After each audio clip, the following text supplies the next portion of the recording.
Ya estoy. ¿Me escuchan? Sí, profe, sí Sí, se escucha. profe. Sí, profe. Ya está grabando. Eh, sí, bueno, una disculpa, problemas técnicos. Voy a avanzar rápido Sí, profe. el breve tiempo que queda. Ahora voy a hablar yo de corrido para no perder el hilo. Y si tienen preguntas, ustedes me interrumpen. Bueno, después de estos pequeños detalles técnicos, continuamos la grabación. Estamos hablando de la responsabilidad internacional por actos permitidos, eh, y en este momento estoy abordando el tema de la responsabilidad internacional del Estado por actos legislativos, administrativos y judiciales, y les estaba planteando el caso de las pesquerías. Noruega emitió un decreto estableciendo una zona de pesca exclusiva para sus nacionales, lo cual fue impugnado por el Reino Unido, y esto fue resuelto por la Corte Internacional de Justicia. Este es el caso de las pesquerías. Por razones del tiempo y los problemas técnicos voy a reducir la explicación, pero básicamente la Corte le dio la razón a Noruega, no le dio la razón al Reino Unido, y Noruega pues no actuó contra derecho, este, al, mm, al emitir ese decreto estableciendo una zona de pesca exclusiva para sus nacionales. Básicamente los argumentos están ahí en lámina, como los pueden ver. El fallo admitió que pueden tenerse en cuenta intereses económicos propios de una región cuando un uso prolongado, y tenía décadas de hacer ese uso, los pescadores noruegos, atestigua su realidad e importancia para la población local, como es este caso de las pesquerías que reconoció la Corte el uso prolongado por parte de Noruega. La Corte rechazó la existencia de una norma consuetudinaria que limitara a 10 millas la anchura de la boca de las bahías para ser consideradas territoriales. Actualmente sabemos, porque ya se incorporó la dimensión del mar territorial a la CONVEMAR, y la dimensión del mar territorial tiene una distancia de 24 millas, 12 millas náuticas a partir de las líneas de base. Se determinó que aun si existiera una regla general como la de las 10 millas, esta no sería oponible a Noruega, ya que Noruega se había opuesto sistemáticamente a su aplicación desde su origen. Es decir, que en su práctica, Noruega contemplaba una distancia superior a las 10 millas. La Corte fundó parte de su decisión en que el Reino Unido no protestó formalmente contra el sistema de delimitación noruego durante más de 60 años. O sea, no se opuso el Reino Unido porque se opone hasta este momento. Los criterios establecidos sobre líneas de base rectas y el mar territorial fueron posteriormente incorporados a la Convención de Ginebra de 1958 y finalmente en la CONVEMAR, la Convención de la ONU sobre el Derecho del Mar de 1982. Es decir, que este caso es un antecedente eh, cuyo, cuyos criterios se incorporaron en cierta manera a la Convención de la ONU sobre el Derecho del Mar. ¿Puede Uruguay autorizar la construcción de dos plantas de celulosa en el río Uruguay que comparte con Argentina? Sí, sí puede, pero si no le da aviso a Argentina, incurre en responsabilidad internacional. ¿Puede Polonia expropiar empresas alemanas sin indemnización? No, no puede. Si hay expropiación, pues debe haber una indemnización. Si durante la Revolución Mexicana los soldados mexicanos extorsionan a un francés exigiendo $5,000, ¿México es responsable? A pesar de que no haya dictado la orden de extorsionar a ese francés, sí, sí es responsable. Esto se conoce como la doctrina ultra vires, es decir, excederse en sus facultades, en este caso soldados mexicanos. Si Estados Unidos condena a mexicanos a la pena capital sin dar aviso a los consulados mexicanos en Estados Unidos, como obliga la Convención de Viena sobre relaciones consulares en su artículo 36, puede obligarse a Estados Unidos para que revise las sentencias. ¿Debe Estados Unidos revisar las sentencias? Sí, sí se puede obligar a Estados Unidos a revisar las sentencias. Otra cosa es que cumplan, ¿no? Pero sí se puede obligar o declarar su responsabilidad internacional. Esta es, esta lámina muestra, responde a las preguntas de la lámina anterior que ya respondí en bueno, ya las respondí a grandes rasgos. Esta lámina muestra la responsabilidad internacional por actos legislativos, ejecutivos y judiciales. En relación a actos legislativos, el Estado responde por la promulgación de leyes contrarias a sus obligaciones internacionales, por actos, en este caso por actos, pero también puede responder por omisiones. ¿Qué tal si tiene la obligación de establecer eh, este, alguna modificación legislativa y no la realiza? Hay dos casos, el de la fábrica de Chorzów, es un caso resuelto por la Corte Permanente de Justicia Internacional, el antecedente de la actual Corte Internacional de Justicia. Polonia tomó posesión de una fábrica de nitratos en 1922, lo cual la Corte Permanente de Justicia Internacional declaró contrario a la Convención de Ginebra de 1922 sobre la Alta Silesia. Es decir, que Alemania invocó esta convención y a juicio de la Corte Permanente de Justicia Internacional, Polonia violó las obligaciones contenidas en esa convención. Luego entonces se ordenó, se declaró responsable a Polonia, declaró que Polonia incumplió un compromiso internacional e impuso automáticamente la obligación de reparación. Y otro caso es el que ya mencioné en la lámina anterior. Uruguay autorizó la construcción de dos plantas de celulosa en el río de Uruguay que comparte con Argentina, pero no notificó a Argentina y es una obligación la notificación porque así lo contempla un tratado bilateral entre ambos países. Entonces, Uruguay incumplió la obligación de notificar a Argentina. En relación a actos del Poder Ejecutivo, eh, pues el ejemplo más gráfico es la agresión. Si un Estado agrede a otro, si viola la soberanía de otro Estado, como el ejemplo reciente, la agresión de Israel y Estados Unidos a Irán, sin aprobación del Consejo de Seguridad y sin existir legítima defensa, pues es una violación del Poder Ejecutivo, es decir, de las Fuerzas Armadas de un Estado contra otro.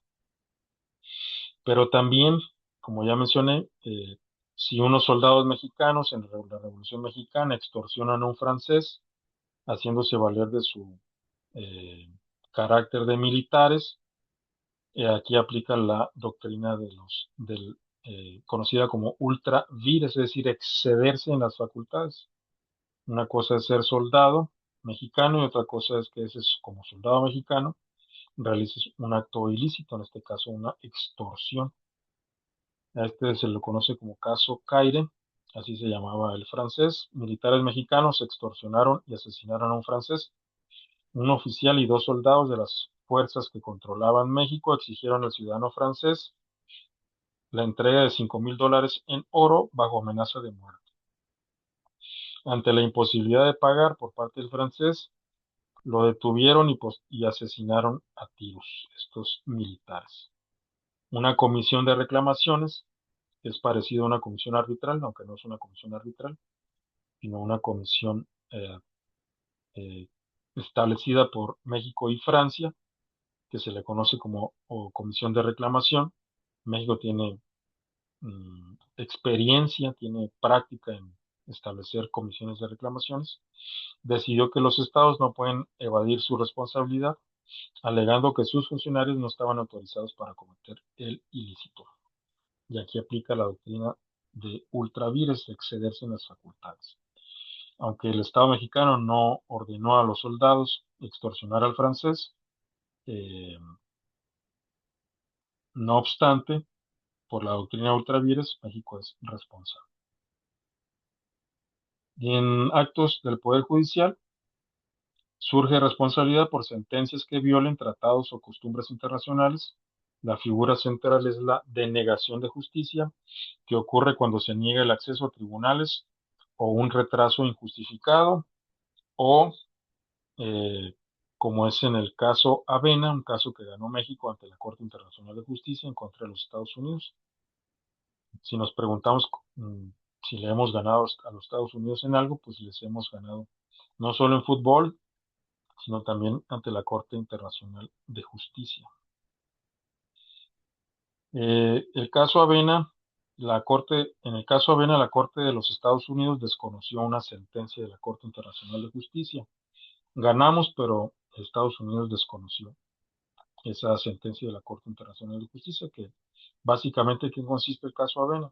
Si uno como mexicano es detenido en los Estados Unidos, uno tiene derecho a que se le dé aviso al consulado mexicano para que entre en nuestro auxilio mediante eh, la ayuda consular, la, pues sí, la ayuda consular, tiene otro nombre, se me olvidó el nombre técnico, ¿no? Particular, pero la asistencia consular, la ayuda consular.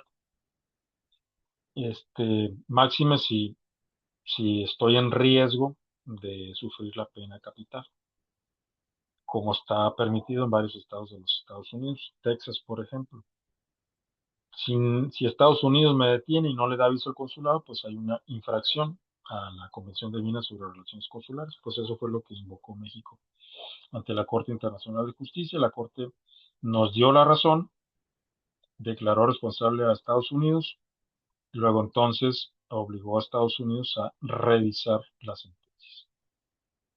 Aquí está en esta lámina los detalles sobre el caso de Uruguay y Argentina.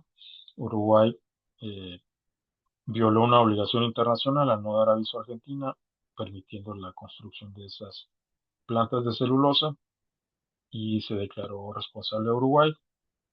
No se ordenó el desmantelamiento de las plantas de celulosa, y simple y sencillamente eh, con el reconocimiento de la ilicitud, la Corte consideró que la satisfacción era adecuada. O sea, Uruguay admitió la culpa, y con esa admisión de esa culpa se resolvió el caso, ¿no? Y no se le concedió a Argentina la petición de desmantelar esa planta o las plantas. La Corte instó a Uruguay y a Argentina a continuar su cooperación a través de la Comisión Administradora del Río Uruguay, CARU, para el monitoreo conjunto de la calidad del agua. Esta es la lámina que explica el caso Avena, que ya mencioné. La Corte Internacional de Justicia determinó que Estados Unidos violó sus obligaciones internacionales. Estableció que el artículo 36 de la Convención de Viena sobre Relaciones Consulares otorga derechos individuales a los extranjeros detenidos. Ordenó la revisión y reconsideración de los veredictos de culpabilidad, puesto que se emitieron sin el apoyo consular que pudo haber prestado México, y luego entonces la posibilidad de que no se dictara esa medida, ¿no? Máximo tratándose de una pena capital. Estados Unidos aplicó la doctrina de la preclusión procesal, que impedía revisar las violaciones si no se invocaron en la primera instancia, es decir, fue una excusa procesal para incumplir la sentencia de la Corte Internacional de Justicia. Estados Unidos lo que hizo fue denunciar la facultad de la Corte Internacional de Justicia de conocer casos de este tipo. O sea, en lugar de avanzar, retrocedió. En relación a las comisiones mixtas de reparaciones, Alfonso Tirso Muñoz de Cote Otero, profesor de la Facultad de Derecho de la UNAM, dice: las comisiones mixtas de reparaciones eh, sirvieron como los primeros métodos para resolver las controversias sin recurrir al uso de la fuerza. Estas comisiones sirvieron en gran medida para reafirmar principios básicos de derecho internacional y resarcir los daños causados por severos conflictos. México participó activamente en este proceso y de hecho estableció comisiones mixtas de reparación. Y fíjense, tenemos con Estados Unidos, España, Francia, Reino Unido y Alemania. El de Alemania no sé por qué. Esta lámina muestra casos judiciales mexicanos. Está tomado de mi tesis de maestría,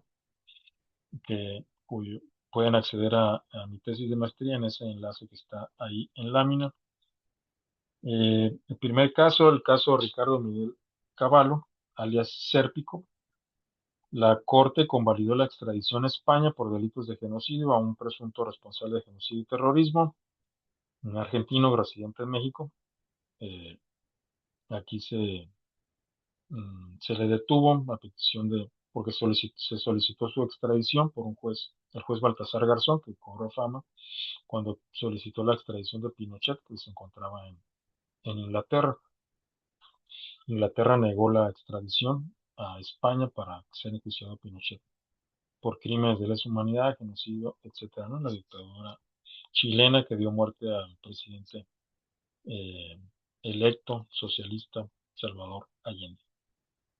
Aquí lo que yo estoy sugiriendo en esta lámina, en mi tesis de maestría, estoy sugiriendo que por qué sacó su calculadora a la corte para, mm, para eso, para calcular si habían prescrito esos tipos penales cuando no son imprescriptibles conforme a la Convención sobre Imprescriptibilidad de los Crímenes de Lesa Humanidad. Por eso planteo en forma de pregunta, ¿el delito de tortura está sujeto a prescripción? ¿El genocidio está sujeto a prescripción? ¿El terrorismo está sujeto a prescripción? Y el otro caso que resolvió la Corte Mexicana, bueno, no la Corte Mexicana, el Poder Judicial Mexicano, no llegó hasta la Corte, es el caso de los halcones, es decir, la matanza del 10 de junio de 1971, cuando Luis Echeverría Álvarez era presidente de México. El Poder Judicial determinó la prescripción parcial. El delito no prescribió para el expresidente Echeverría y el exsecretario Moya Palencia, pero sí para los demás coacusados. Y ahí viene eh, otros detalles en la lámina se pueden encontrar. Y resalto el voto particular del entonces ministro Silva Mesa en el caso de los halcones. Perdón, sí llegó hasta la corte el caso. Sostuvo que en su voto particular, es decir, esto no fue decisión de la corte, sostuvo en su voto particular que el genocidio es imprescriptible, lo cual es correcto. Estos yo considero que son ejemplos de decisiones judiciales que podrían generar responsabilidad internacional por parte de México, en este caso por actos del Poder Judicial. No sé por qué no puedo avanzar.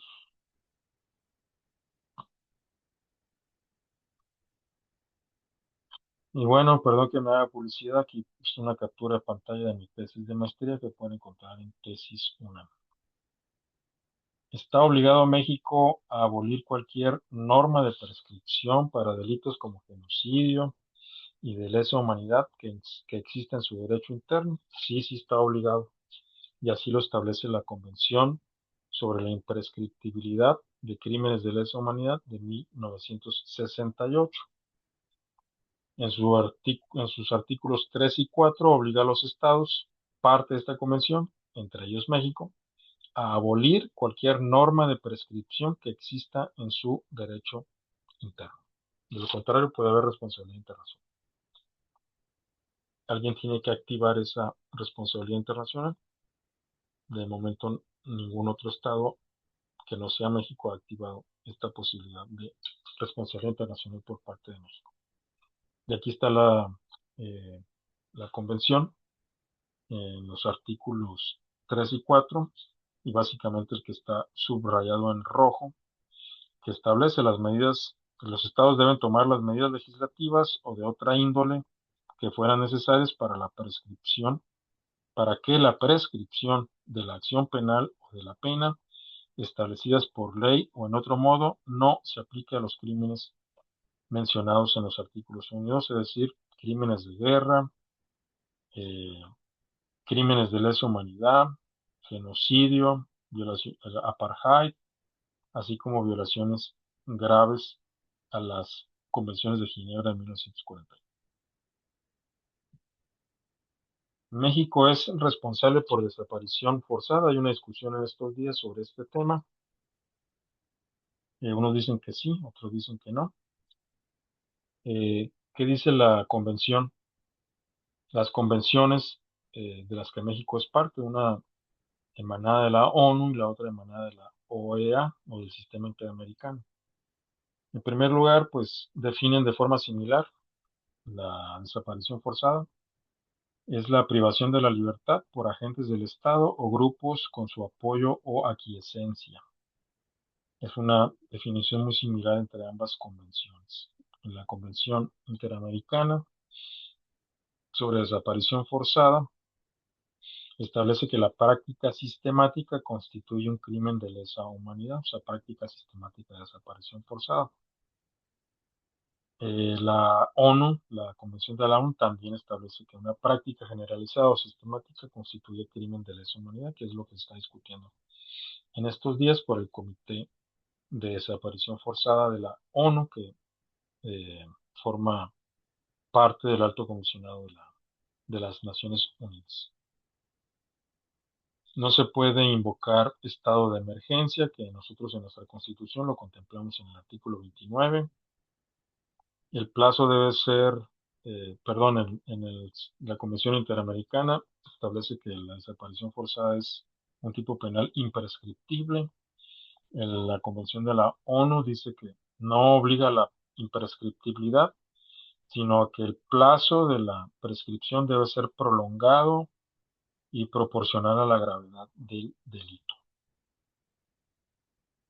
Eh, los órganos controladores en el sistema interamericano son la Comisión Interamericana y la Corte Interamericana, y en la Convención de la ONU se crea el Comité sobre Desaparición Forzada. En esta lámina, pues es un resumen de un programa emitido por YouTube, del programa del canal de Rompeviento TV, que es un medio alternativo de información. Yo lo veo de vez en cuando. Yo el que veo eh, casi religiosamente es el programa Sin embargo, de lunes a viernes, de 6 a 8, con Álvaro Delgado y Alejandro Páez. Pero bueno, de vez en cuando veo el de Rompeviento y este es un programa que analiza el tema de la desaparición forzada en México y ahí ven los nombres de los participantes eh, que sugiere, ¿no?, a uno de los participantes, que es la voz de las ONGs. Hay dos participantes en este programa que son de las ONGs. Uno de ellos dice que el informe del Comité de Desaparición Forzada de la ONU pues sigue estándares de la Corte Penal Internacional. Dice que hay un patrón generalizado y sistemático de complicidad por parte del Estado mexicano que eh, implica una impunidad estructural alarmante. En fin, o sea que en este programa aboga o argumenta en pro de este, pues sí, de declarar crímenes de lesa humanidad. Luego hay otro participante en este programa, Federico Anaya Gallardo, amigo mío, analista y abogado, propone una lectura crítica del Comité de la ONU sobre desaparición forzada y considera que el informe es tendencioso, cuestiona el salto argumental de señalar patrones sistemáticos en estados específicos, Nayarit o Veracruz, para afirmar que existe una política de Estado a nivel federal, lo cual considera inaceptable por la falta de pruebas jurídicas. Aunque apoya la asistencia técnica internacional en materia de desaparición forzada, defiende la legitimidad del Estado para protegerse de ataques políticos internacionales. Y otro abogado también que viene de las ONGs, califica el informe como uno de los más consolidados técnicamente, lamenta la respuesta política y vergonzosa de la Comisión Nacional de los Derechos Humanos al descalificar el informe, enfatiza que las herramientas actuales son insuficientes, el Banco Nacional de Datos Forenses no funciona, el Registro Nacional no es claro, etc. Hay 72,000 restos humanos sin identificar, argumenta este abogado vamos a decir que se adscribe a la sociedad civil. Dice que aunque no haya una orden federal, la permisividad y connivencia de autoridades locales con grupos criminales constituye responsabilidad del Estado según el Estatuto de Roma. Y se analiza el concepto de aquiescencia. Los participantes coinciden que este término es clave para entender la responsabilidad del Estado mexicano cuando agentes públicos permiten que grupos delictivos realicen desapariciones. Y bueno, es una discusión, ¿no? Yo les planteo todos los argumentos y ustedes eh, pues toman el punto de vista que prefieran, que consideren. Oficialmente hay un registro de 132,000 personas desaparecidas o no localizadas y en esta lámina pueden ver los argumentos del Estado mexicano. Básicamente considera sesgado el informe del Comité de la ONU por basarse en un análisis limitado del periodo del 2009 al 2017 y por no considerar las acciones que ha tomado el Estado mexicano en materia de desaparición forzada, ¿no? Básicamente lograr localizar esos restos humanos. Bueno, esta pregunta es para ilustrar un caso de si actos de particulares, o sea, si estudiantes iraníes toman la embajada de Estados Unidos y hacen rehenes al personal diplomático consular, si es responsable Irán de esos actos de particulares. Solo puede ser responsable Irán, como este es el caso, en 1979 se hicieron rehenes a personal diplomático estadounidense en Irán por estudiantes iraníes. La Corte declaró responsable a Irán porque los que tomaron la autoridad del Estado iraní, de la revolución triunfante, de la revolución musulmana, la revolución islámica, mejor dicho, actualmente es la República Islámica de Irán, eh, y declaró responsable a Irán. Inicialmente, pues si son particulares, no es responsable el Estado iraní, pero al ser avalado ese secuestro, esos rehenes por parte del Ayatolá, en ese entonces era Jomenei, al avalar la autoridad del Estado iraní, pues se convirtió en responsable el Estado iraní. ¿Cuáles son los tipos de reparación que se pueden solicitar? Está la restitución, es decir, volver al estado anterior antes del daño. La indemnización es un pago, ¿no? Pecuniario, un daño pecuniario. Cuando no se puede restituir, pues se puede recurrir a la indemnización. Y la satisfacción, que es las disculpas cuando se daña el honor de otro estado. La cláusula Calvo busca que extranjeros renuncien a la protección diplomática para someterse a tribunales locales. Esta lámina contiene detalles sobre el caso de los rehenes que hicieron los estudiantes iraníes en la revolución triunfante, exitosa, islámica, que dio lugar a la República Islámica de Irán. Les voy a pedir que lo lean con detenimiento en otro momento. Aquí es un comentario en esta lámina de Hermilo López Basols, que en paz descanse, fue un embajador mexicano de mucha experiencia y analiza incluso el contexto político de este caso de los estudiantes iraníes que hicieron rehenes a personal diplomático y consular estadounidense en Irán. Bueno, ahí está el subrayado, el papel de la CIA, de la Agencia Central de Inteligencia de los Estados Unidos en los asuntos internos de Irán. Ese fue el motivo, ¿no? Para el secuestro, que no lo justifica el secuestro, pues, de ese personal diplomático, tan es así que la Corte declaró responsable a Irán. Esta lámina muestra que México le otorgó asilo al Shah Reza, ahí está mal escrito el nombre, es Pahlavi. Eh, el Shah Reza Pahlavi fue asilado en México a petición de los Estados Unidos en la época de López Portillo. Este, es responsable Estados Unidos por el asesinato de 160 niñas de una escuela bombardeada 2 veces el mismo día con misiles estadounidenses. Sí, sí es responsable, es un crimen de guerra.